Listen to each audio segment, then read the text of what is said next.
साथ महाराष्ट्र निकाय चुनाव के नतीजे आज सामने आएंगे। सुबह 10 बजे से शुरू होगी वोटों की गिनती, जहां मुंबई समेत 29 नगर निगमों में वोटों की गिनती होगी। तो बीएमसी के लिए बनाए गए 23 काउंटिंग सेंटर, जहां काउंटिंग को लेकर सुरक्षा व्यवस्था चाक चौबंद कर दी गई है। मतगणना केंद्र पर सुरक्षा के कड़े इंतजाम किए गए हैं। तो देखिए, महाराष्ट्र में लोकल बॉडी का चुनाव संपन्न हो चुका है। अब पक्ष विपक्ष सबको रिजल्ट का बेसब्री से इंतजार है। तो अन्य नगर निगमों के साथ ही सबकी नजरें देश के सबसे धनी नगर निगम बीएमसी पर टिकी हुई हैं, जहां मुंबई पर शिवसेना यूबीटी का सालों से राज रहा है। बाला साहब ठाकरे ने उद्धव ठाकरे को विरासत में ये दिया है, पर अब सबकी जुबान पर एक ही सवाल है, क्या उद्धव और राज ठाकरे बाला साहब की लेगेसी को बरकरार रख पाएंगे? तो वही चुनाव के दौरान सबसे बड़ा विवाद उस स्याही को लेकर हुआ जो वोट डालने के बाद मतदाताओं की उंगली पर लगाई जाती है। सोशल मीडिया पर ऐसे वीडियोस सामने आए जिनमें लोग एसीटोन या हैंड सैनिटाइजर से स्याही मिटाते नजर आए। तो शिवसेना प्रमुख उद्धव ठाकरे ने चुनाव प्रक्रिया में गंभीर अनियमितताओं का आरोप लगाते हुए इसे लोकतंत्र की हत्या करार दिया था और राज्य निर्वाचन आयोग को निलंबित करने की मांग की थी। तो देखिए, बीएमसी चुनाव को लेकर आज नतीजों का देखिए बेसब्री से इंतजार किया जा रहा है और ऐसे में बीएमसी का किंग कौन होगा, आज फैसला हो जाएगा। 10 बजने में अब कुछ ही देर का इंतजार है, करीब आधा घंटे का वक्त, और इसके बाद देखिए वोटों की गिनती शुरू हो जाएगी और आज परिणाम सामने आ जाएंगे कि आखिर बीएमसी में किंग की भूमिका में कौन नजर आता है, क्योंकि लंबे समय से लगातार उद्धव ठाकरे संभालते आए हैं। लेकिन इस बीच क्योंकि इस बार का जो बीएमसी चुनाव है वो काफी ज्यादा चर्चाओं का विषय इस लिहाज से भी रहा कि आखिर उसमें अनियमितताओं को लेकर बड़े आरोप लगाए गए। ऐसे में उन आरोपों की क्या सत्यता है और इसको लेकर क्या घमासान इस परिणाम के साथ आगे और बढ़ेगा, ये भी अपने आप में सवाल है। तो आज परिणाम का दिन है और 10 बजने का इंतजार किया जा रहा है। 23 सेंटर्स बनाए गए हैं जहां पर वोटों की गिनती की जाएगी। तो सवाल यही है कि बीजेपी कुछ कमाल करेगी या फिर जो लेगेसी बरकरार रखी गई है बाला साहब ठाकरे की, वो जो विरासत में मिली है उसे आगे कंटिन्यू किया जाएगा। तो इसी पर आज चर्चा, लेकिन परिणाम का इंतजार किया जा रहा है।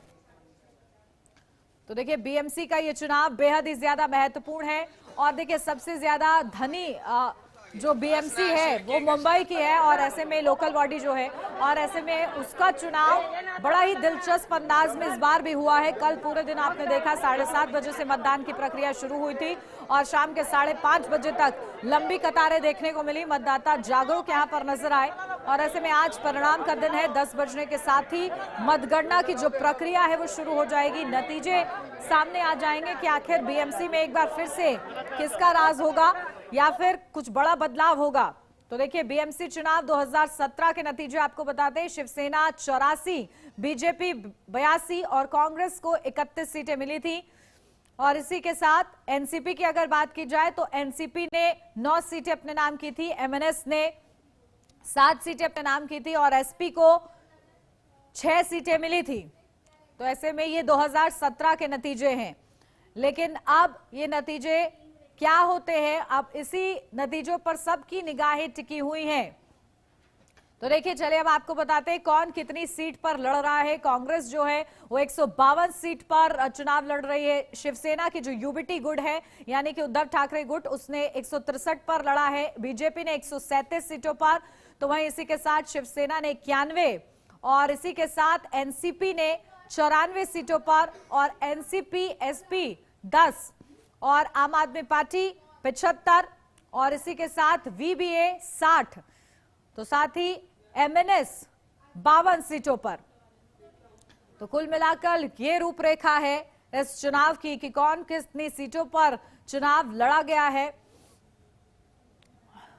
और ऐसे में आज क्योंकि परिणाम का दिन है, उससे पहले आप जानिए कि बीएमसी चुनाव अहम क्यों होता है, क्योंकि एशिया की सबसे अमीर नगर पालिका है बीएमसी और इसीलिए सबकी निगाहें टिकी हुई हैं। 26-27 के लिए बजट करीब 74,427 करोड़ था और इसलिए अहम है। 2024-25 के लिए बजट 60,000 करोड़ था और आज परिणाम का दिन, और इसमें अगर पुरुष वोटर की संख्या की बात करें तो 1.82 करोड़ पुरुष वोटर, महिला वोटर की संख्या करीब 1.67 करोड़।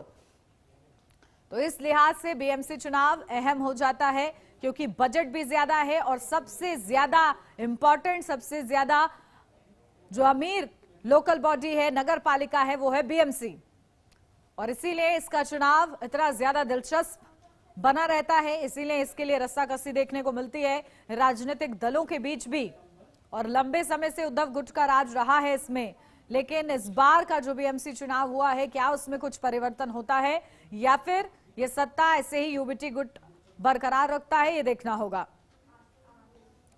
तो आज परीक्षा हो चुकी है, आज परिणाम का दिन है और ऐसे में इस परिणाम के नतीजे क्या होते हैं और इस परिणाम से का स्वागत होता है या फिर विरोध के स्वर आगे बढ़ते हैं, यह भी सवाल रहेगा।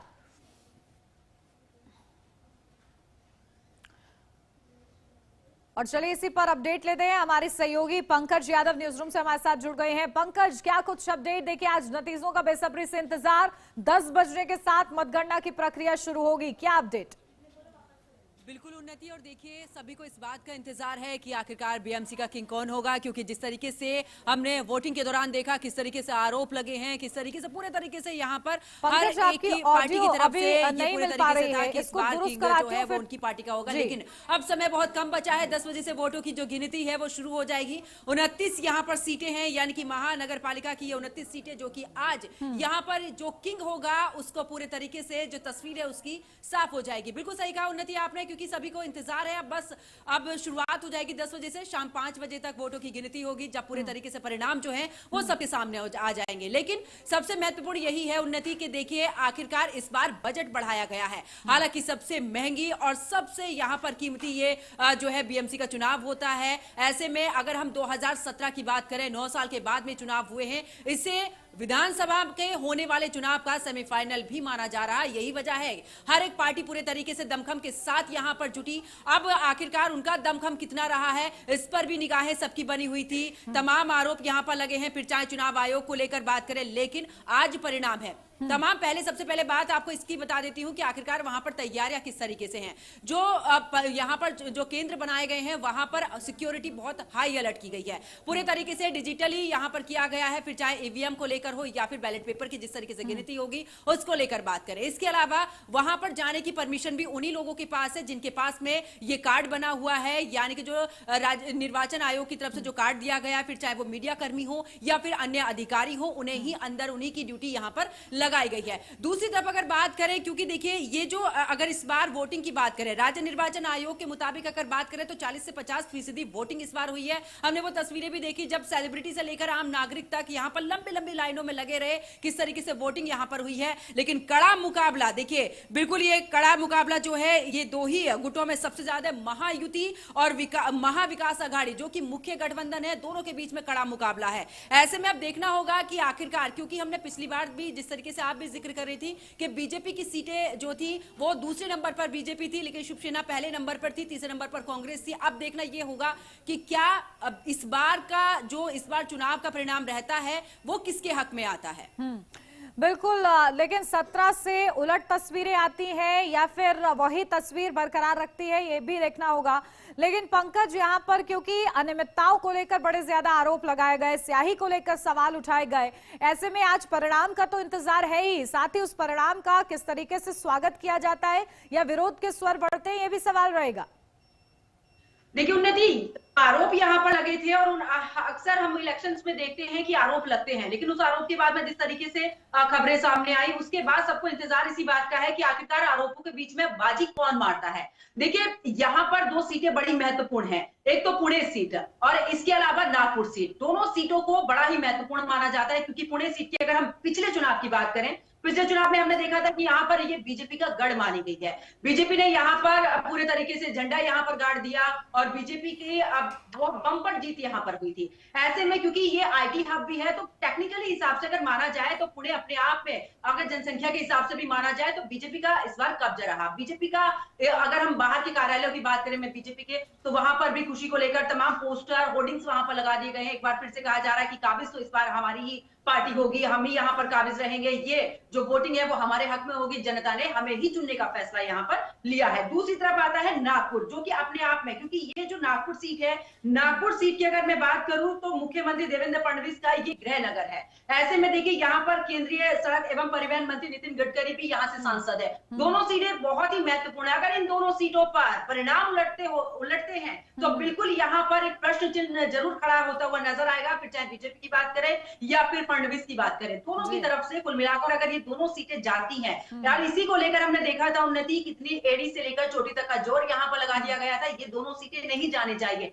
लेकिन आज का जब परिणाम होगा देखना होगा, क्योंकि 2029 में होने वाले विधानसभा चुनाव, देखिए 10 बजने का इंतजार पंकज रहेगा, क्योंकि मतगणना की प्रक्रिया शुरू होगी और कौन बाजी मारता है ये देखना होगा। बहुत शुक्रिया पंकज आपका तमाम जानकारी के लिए। यहाँ रुक रहे एक छोटे से ब्रेक के लिए।